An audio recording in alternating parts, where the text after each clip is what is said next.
लाभित Bhaskar channel देख रहे अपने सभी प्रिय दर्शक को एडवोकेट देव भास्कर मिश्र का सप्रेम नमस्कार। अब ऐसे जजों की खैर नहीं।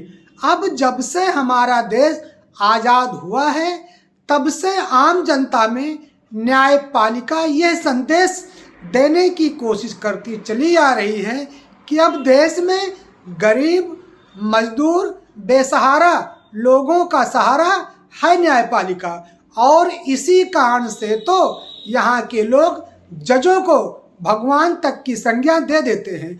मगर वही जज जिसे न्यायप्रिय होना चाहिए, भ्रष्टाचार मुक्त होना चाहिए, जब वह न्यायाधीश के पद को सुशोभित करते हैं तो आम इंसान जब हर तरफ से थक हार जाता है, उसे निराशा हाथ लगती है, तो उसे कहीं न कहीं न्याय पर भरोसा होता है, तो वह न्यायालय की तरफ रुख करना चाहता है और रुख कर लेता है। न्यायालय से आम जनता को बहुत बड़ी उम्मीद लगी रहती है। हमारे देश के न्यायाधीश आम जनमानस की पीड़ा को सुनते हुए पूर्ण रूप से निष्पक्ष होकर न्याय करते हैं।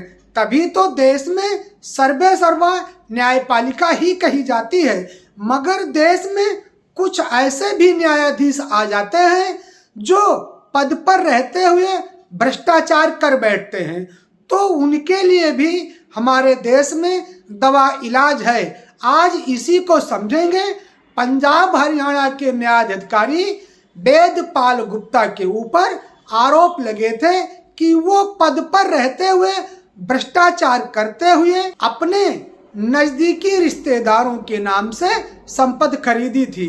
अब न्यायाधिकारी की जितनी आमदनी थी उससे कहीं ज्यादा उन्होंने आय कर ली थी, अपने रिश्तेदारों के नाम पर संपत्ति खरीदी थी। यह संपत्ति उन्होंने गुड़गांव, पंचकुला और फरीदाबाद में खरीदी थी। आरोप यह भी लगे थे कि गुप्ता और उनकी पत्नी ने उच्च मूल्य वाली संपत्ति को अर्जित की है, जो उनकी ज्ञात स्रोतों से आय से कहीं अधिक है।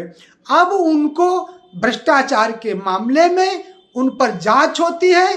जांच में पाया जाता है कि गुप्ता के कार्यकाल में भ्रष्टाचार हुआ था और एक न्यायाधिकारी के लिए यह अनुचित है।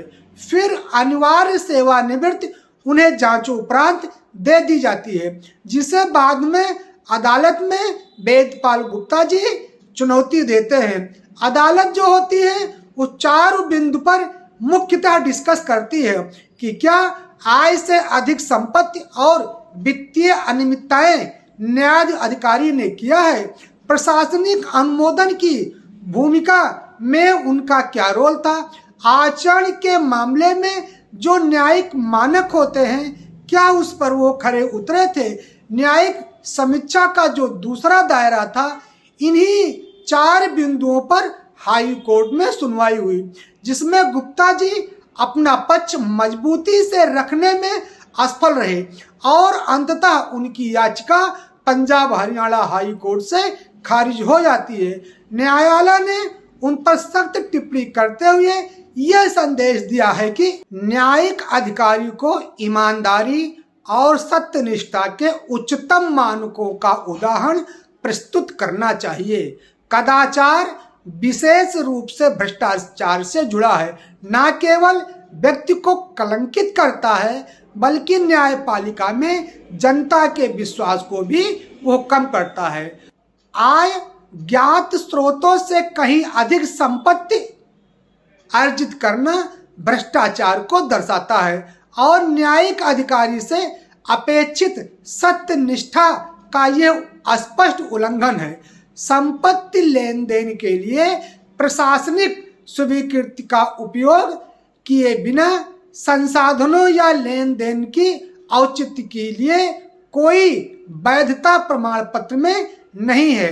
इसलिए यह याचिका जो वेदपाल जी की थी वो पंजाब और हरियाणा हाई कोर्ट ने इन्हीं सब टिप्पणी के साथ खारिज करते हुए उनकी अनिवार्य सेवानिवृत्ति को बरकरार रखा था।